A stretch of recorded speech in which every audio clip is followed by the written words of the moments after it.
The ship named Celestial Seeker moved slowly through the darkness of space.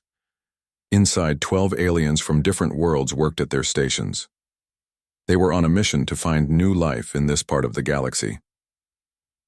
Zalthun, the lead scientist, looked at the scanner readings with his 4 eyes. He blinked twice when he saw the results. Then he checked them again. "Captain, I found something unusual. A planet with technology signals." "But that cannot be right," Zalthun said.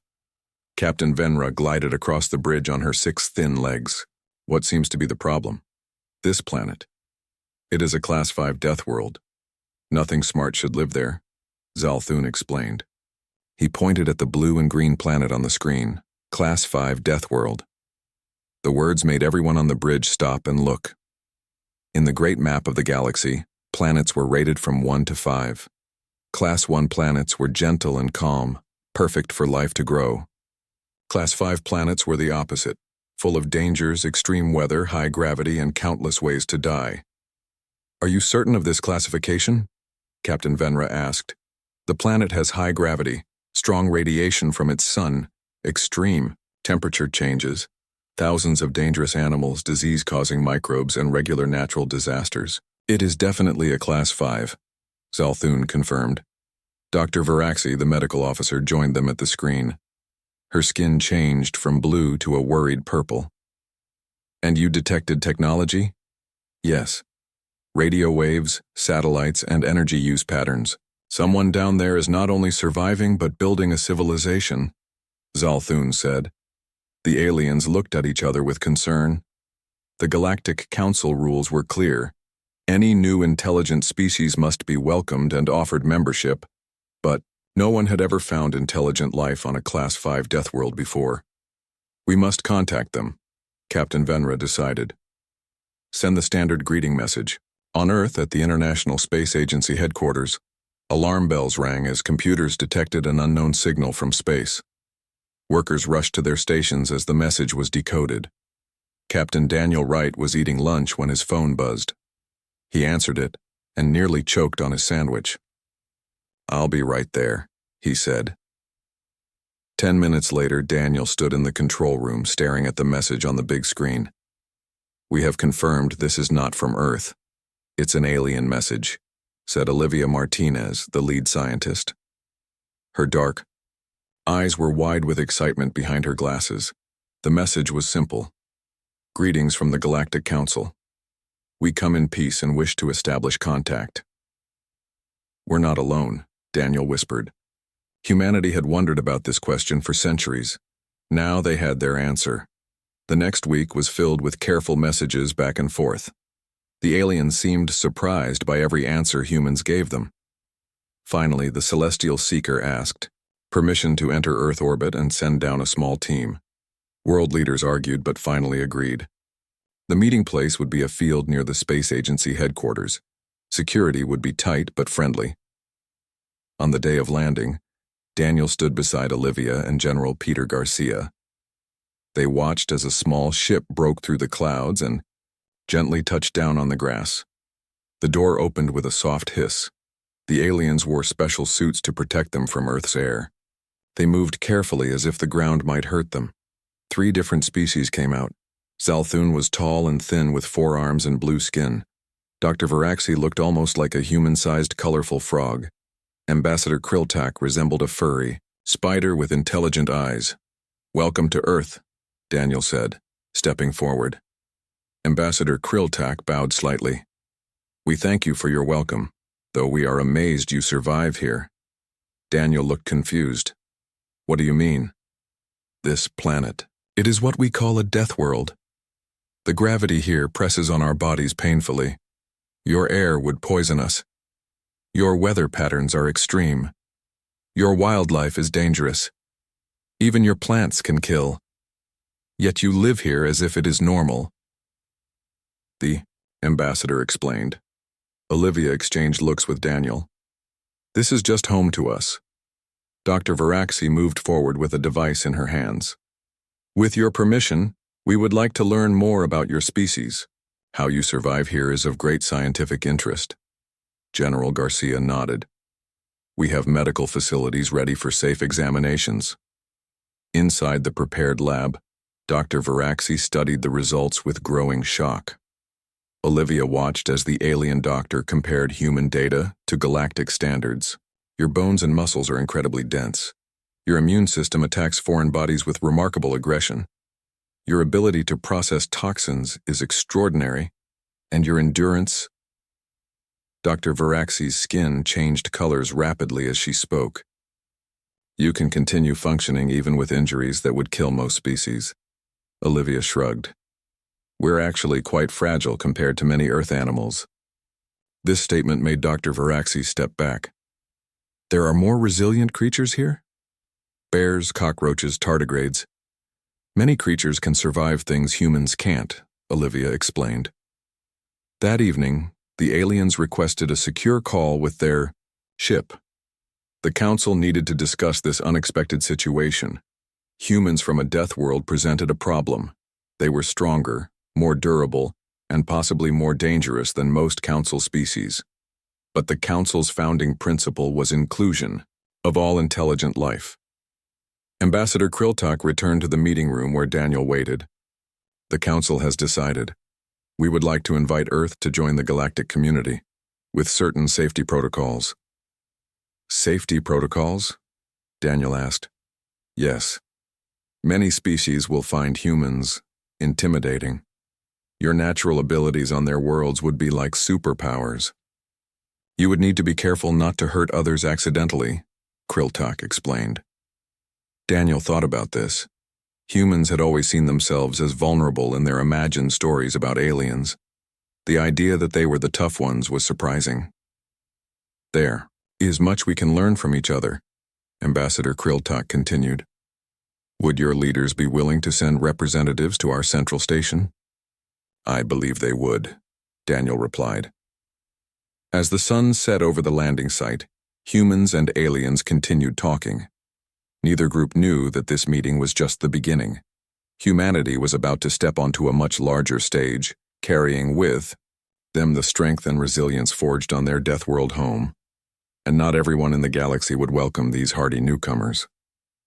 6 months passed after the first contact. Earth had been buzzing with excitement since the aliens arrived. Schools taught about the different alien species. News shows talked about nothing else. Everyone wanted to know more about life beyond their planet. Now it was time for humans to visit the stars. A small team was chosen to represent Earth at Nexus Station, the huge space home of the Galactic Council. Major Samuel Franklin checked his bag one last time. As military liaison, he needed to look professional. Next to him, Dr. Heather Williams sorted through her notes. She studied how different species lived and worked together. Captain Daniel Wright and Dr. Olivia Martinez were also going, having met the aliens first. Are you nervous? Heather asked Samuel. A little, he admitted. I keep wondering what we'll find out there. The alien ship that came to get them was much larger than the first one. It had special rooms made just for humans, with Earth-like air and gravity. The journey took 2 weeks. Heather spent that time learning basic words in 3 alien languages. When they arrived at Nexus Station, the humans pressed their faces to the viewing windows. None of them had words for what they saw. Nexus was not just a space station. It was like a small moon with sections spinning to create gravity. Thousands of ships flew around it. Parts of it glowed with beautiful colored lights. It was home to over 50 different species. It's amazing, Olivia whispered. Their ship docked, and they were led through special tunnels to an area set up for them. The air pressure and gravity were adjusted to feel like Earth. Their guide was Zilra, a tall being with golden skin that seemed to sparkle. We have prepared living spaces for you, Zilra said in careful English. Tomorrow, you will meet the council. That night, none of the humans could sleep well. They were too excited, too aware of being the first humans to stay on an alien station.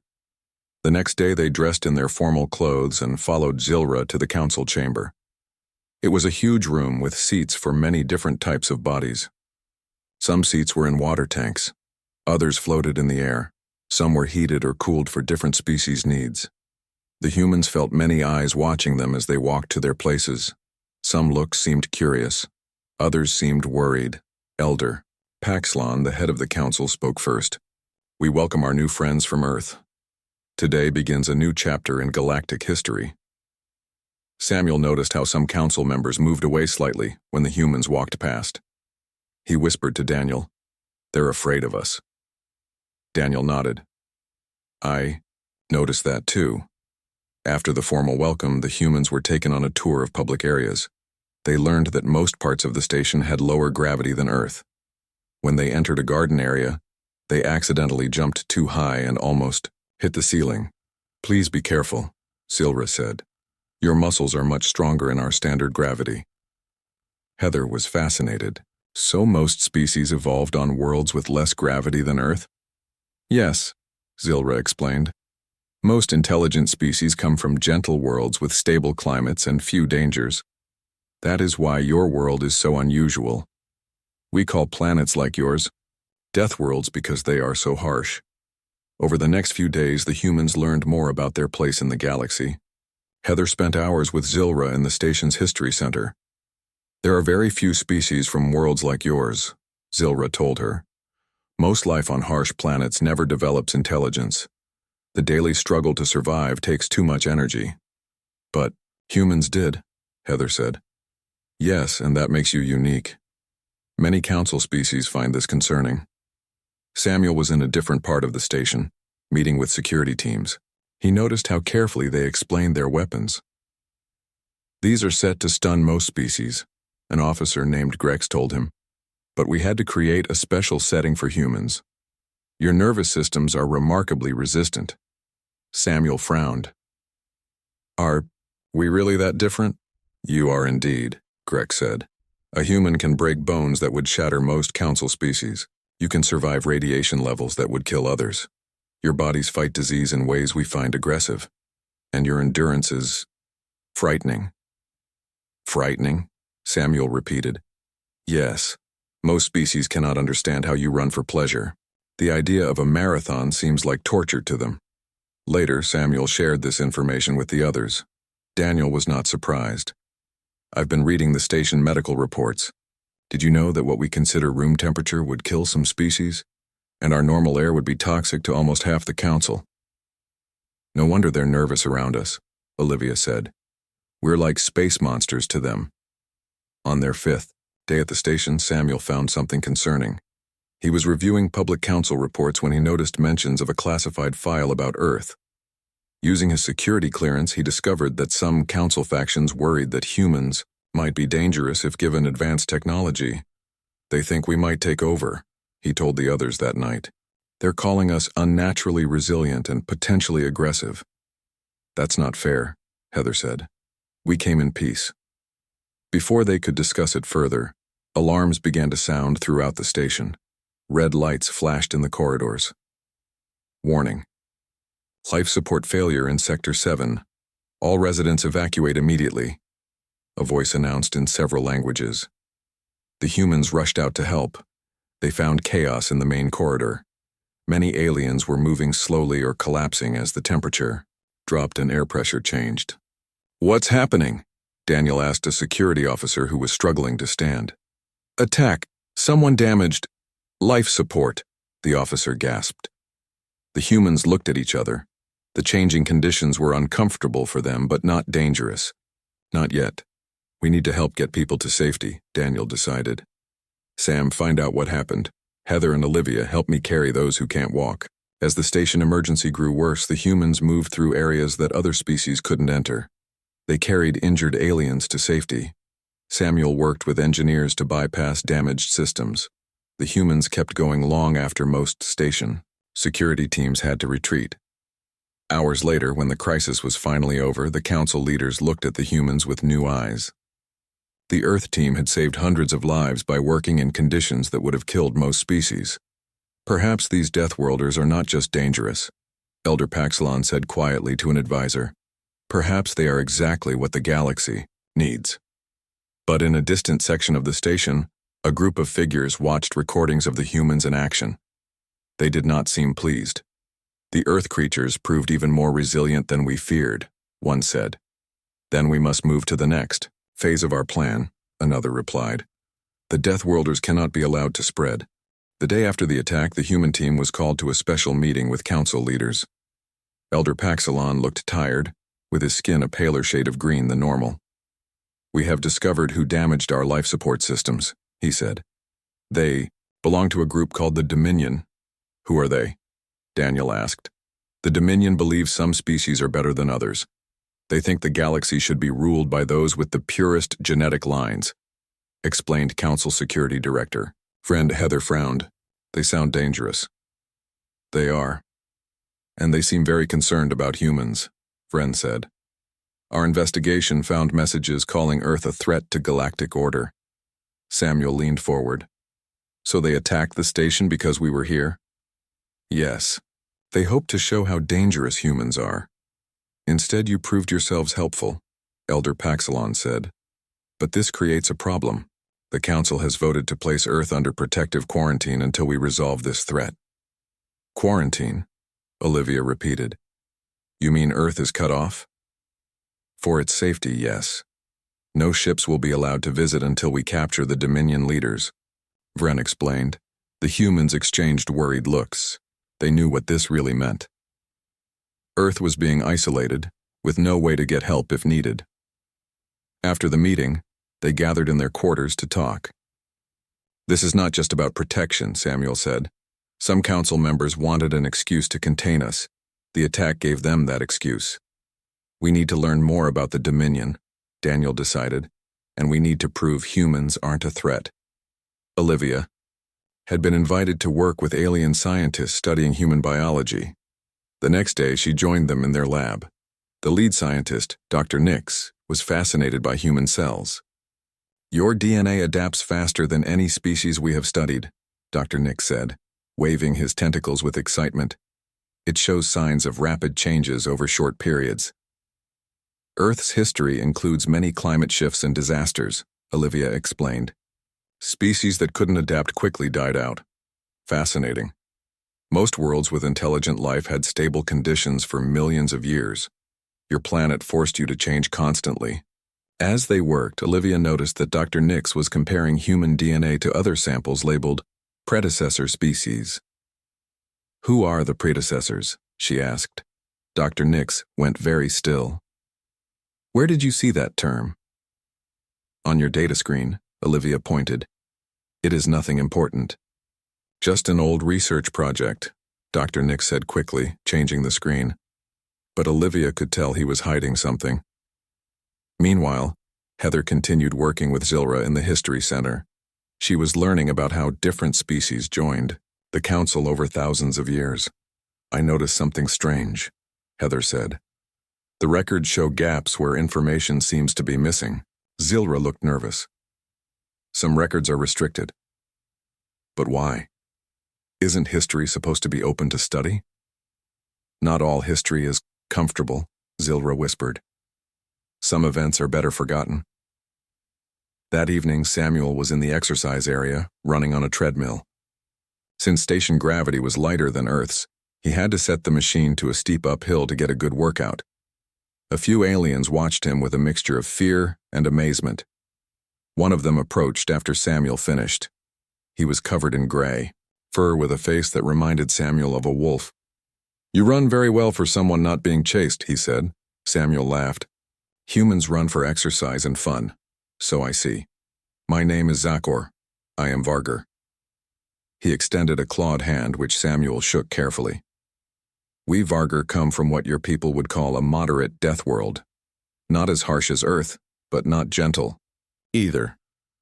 You're the first non-human I've met who didn't seem worried about shaking my hand, Samuel noted. Zakor showed his teeth in what might have been a smile. We Vargar understand survival. We have watched Earth for many years. Your people fight each other yet build amazing things. You destroy parts of your world, then work to save it. You are fascinating. You've been watching us? Many have. Some with fear, like the Dominion. Others with interest, like my people, Zakor said. Be careful, human, the attack yesterday was just the beginning. The next morning, the humans woke feeling sick. They had headaches, fever, and breathing problems. Something's wrong, Daniel said. his voice weak. We're all sick at the same time. Olivia checked their air system. The filter has been tampered with. Someone put something in our air. They called for medical help. Dr. Varaxi arrived quickly with her team. They wore protective suits as they examined the humans.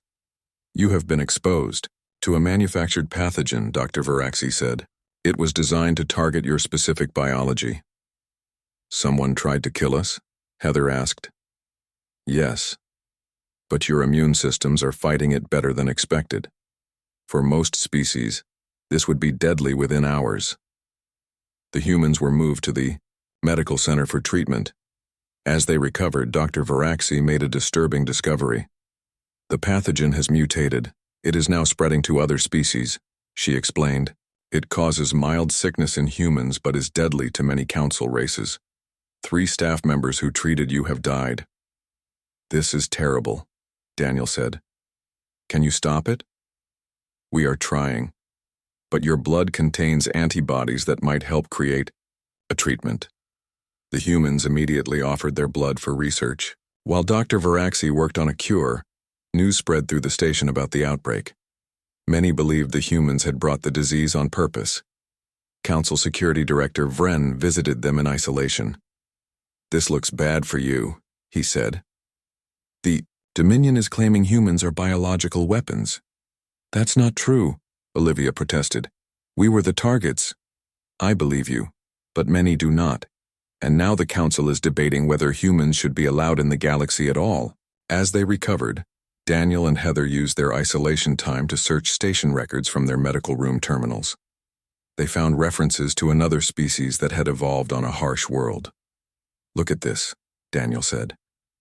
There was a species called the Ruvak, who came from a high-gravity planet with extreme weather. They joined the Council 5,000 years ago. What happened to them, Heather asked. That's the strange part. They just disappear from records about 4,500 years ago.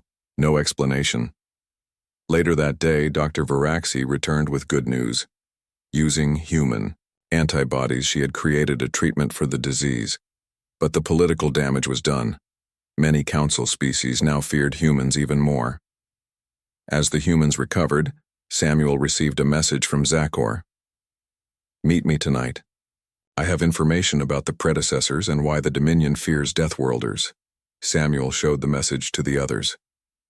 This could be a trap, Olivia warned. Or it could be the answers we need, Daniel said.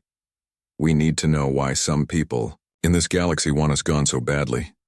That night, as the station lights dimmed to simulate night, Samuel prepared to sneak out to meet Zakor.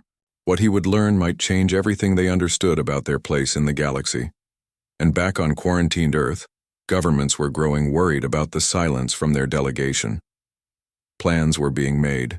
Humanity would not remain isolated for long. Samuel moved quietly through the dim corridors of Nexus Station. Most aliens were resting now during the station's night cycle. He followed the directions Zakor had sent to a rarely used storage area in the lower levels. Zakor was waiting in the shadows. Next to him stood another figure, taller and thinner. You came alone. Good, Zakor said. This is Elix. She worked in the Council archives until she discovered things they wanted to keep hidden. Elix had pale blue skin and large eyes that seemed to glow slightly in the dark. The human should not be here, she whispered. It is dangerous. He needs to know the truth, Zakor insisted. All humans do. Samuel looked between them. What truth? Elix pulled out a small device and projected an image onto the wall. It showed a star map. Long ago, there was another species like yours, the Ruvak. They came from a harsh world with high gravity, extreme weather, and dangerous life forms. A death world, Samuel said. Yes. When they joined the Council, they were physically stronger than most species, like humans are. Their technology advanced quickly. They helped many worlds. The image changed to show tall, muscular beings with 4 arms.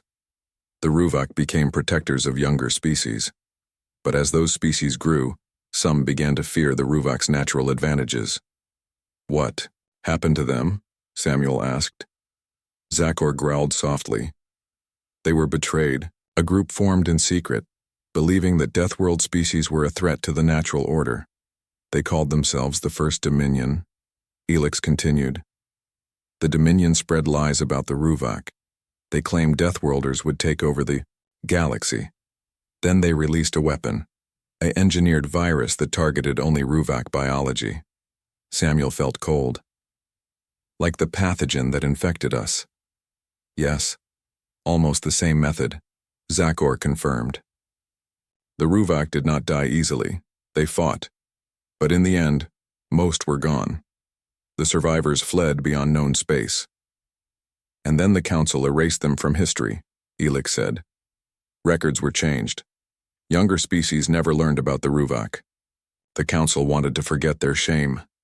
Samuel leaned against the wall, thinking. And now humans have appeared, another Deathworld species. And the new Dominion fears the same thing will happen. That you will become too powerful, too important, Zakor said. That is why they want humanity contained or eliminated. I need to tell the others, Samuel said. Be careful, Elix warned. The Dominion has members throughout the Council, even in security. When Samuel returned to the human quarters, he found his teammates waiting anxiously. Where have you been? Daniel asked. Samuel told them everything he had learned about the Ruvak and the First Dominion. This explains so much, Heather said. The gaps in the historical records, the fear of Deathworlders, and why some Council members were so quick to quarantine Earth, Olivia added. Daniel paced the room. We need to bring this to the full Council. They have to know what the Dominion is really doing. The next morning, they requested an emergency meeting with Elder Paxlon, but before they could meet, station alarms blared again. Alert. Unauthorized access to central control systems. Security protocols activated. Armed security teams ran through the corridors.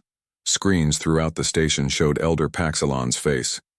This is an emergency broadcast. Members of the group known as the Dominion have taken control of key station systems.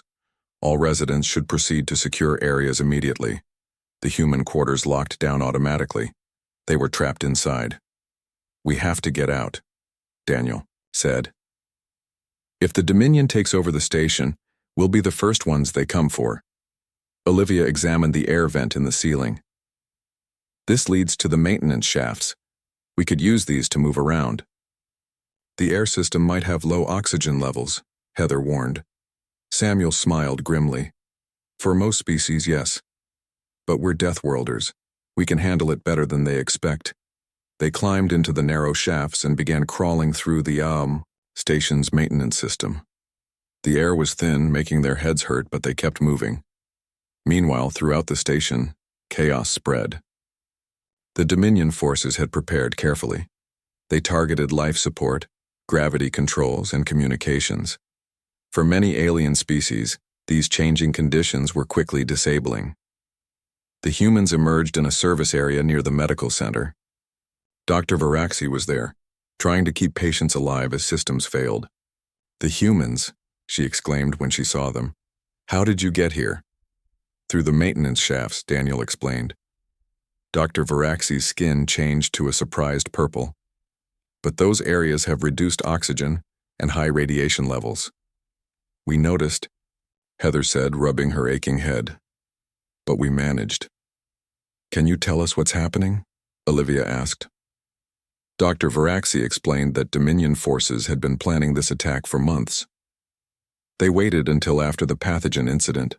Now many species fear humans, making it easier for the Dominion to claim they are protecting the galaxy by taking control. We need to reach the central control room, Daniel decided.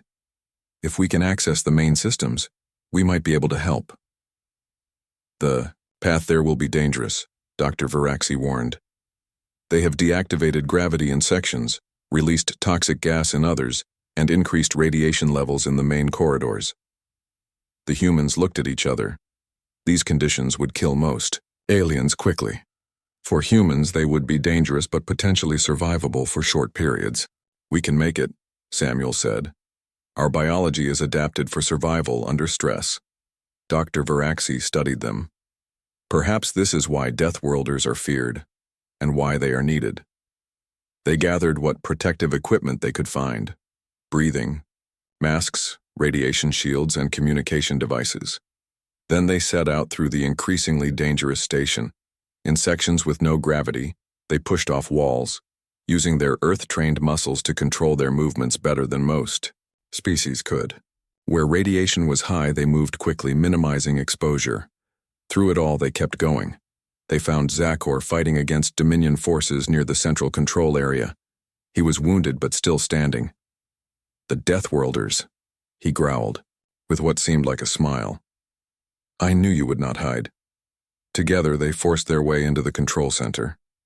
Inside, Dominion leaders were broadcasting messages throughout the galaxy, claiming that dangerous humans had attacked the station. "That's a lie," Daniel shouted as they burst in.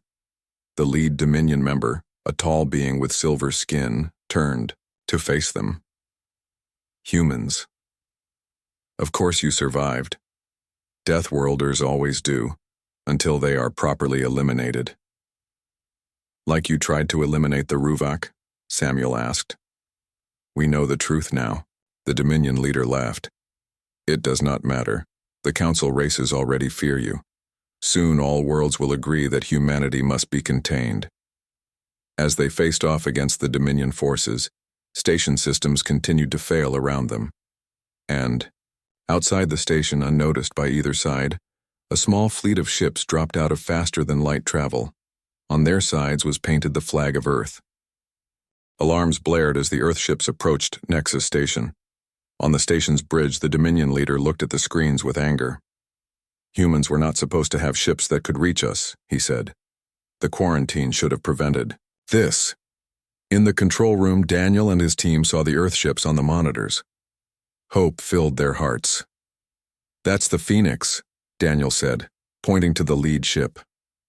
"It was almost finished when we left Earth. They must have rushed to complete it." The Dominion forces in the control room surrounded the humans, weapons pointed at them. "This changes nothing," their leader said. "If those ships come closer, we will destroy this section of the station."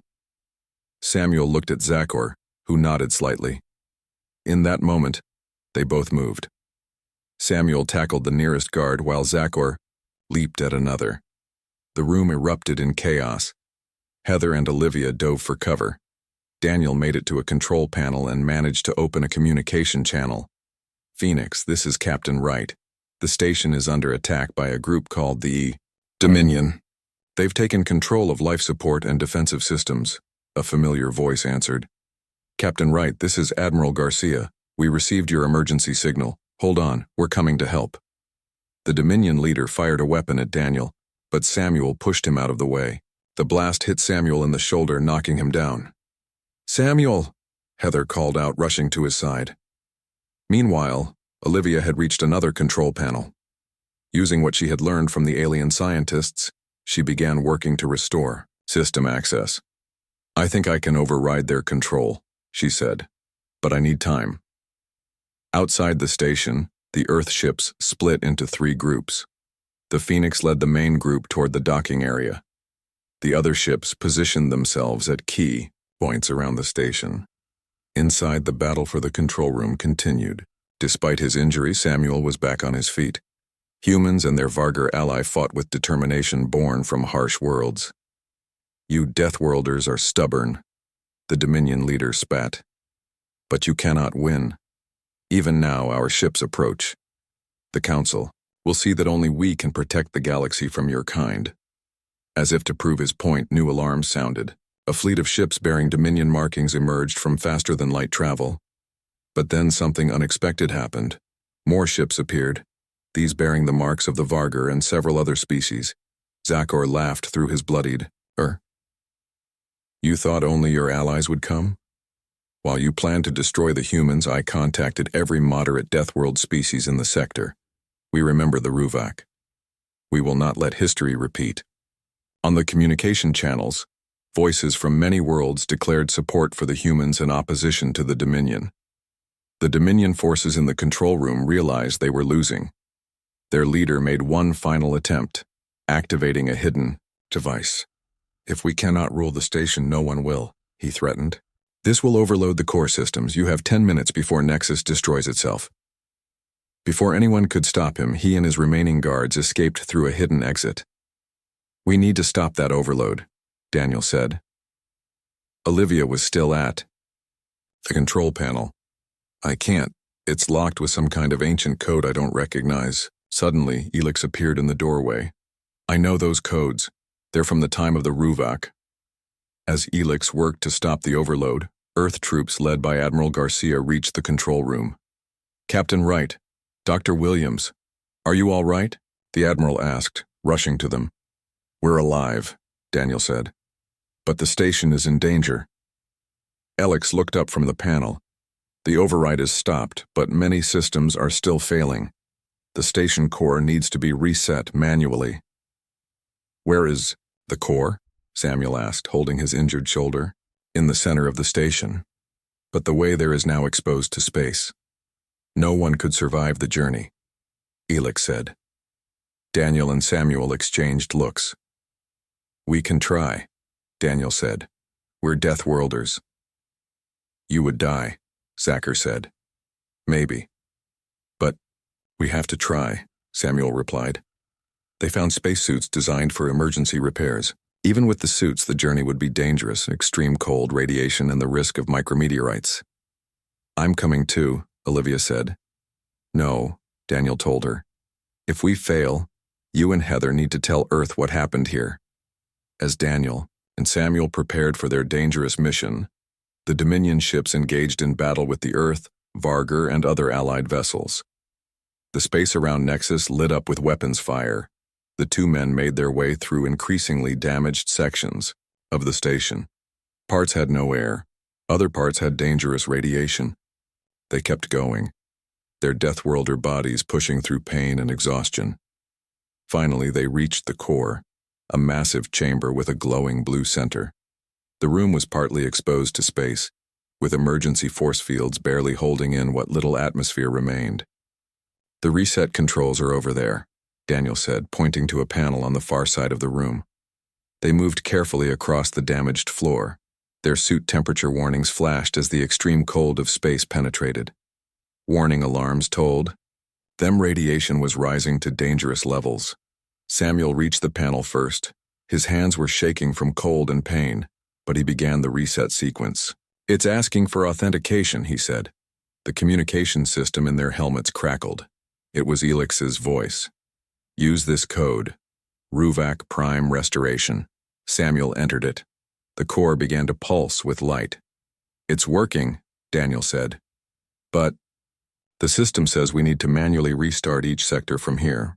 That will take too long," Samuel replied, looking at his suit warnings. "We don't have enough life support." "There's another way," Daniel said, pointing to a different control. "We can channel the emergency power through our suits. It would create a circuit to jump-start the whole system at once." "That would fry our suits," Samuel realized. "Maybe us too." Daniel nodded. "But it would save the station and everyone on it." They looked at each other, then both nodded. Deathworlders did what needed to be done. As they prepared to make the sacrifice, the chamber door opened.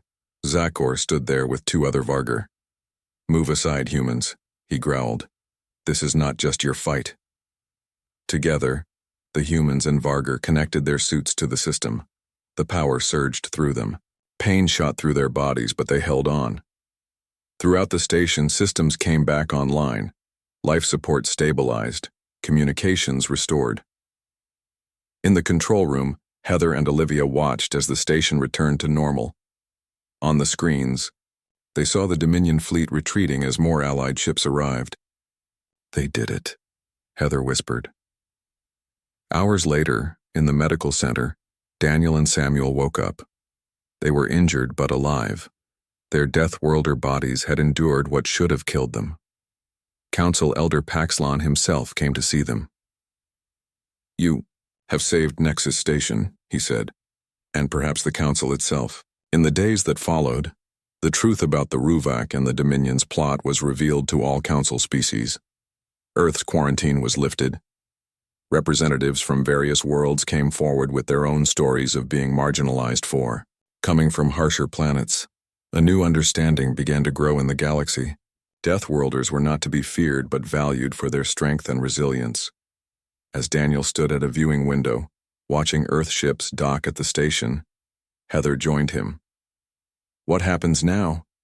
she asked. "Now we build something new," Daniel said. "A galaxy where all worlds, gentle or harsh, work together. Where being different isn't dangerous but valuable." Beyond the window, ships from Earth, Vargar, and other worlds moved together in the darkness of space, a new alliance of survivors, ready to face whatever came next. After all, Deathworlders weren't meant to survive, yet they always did.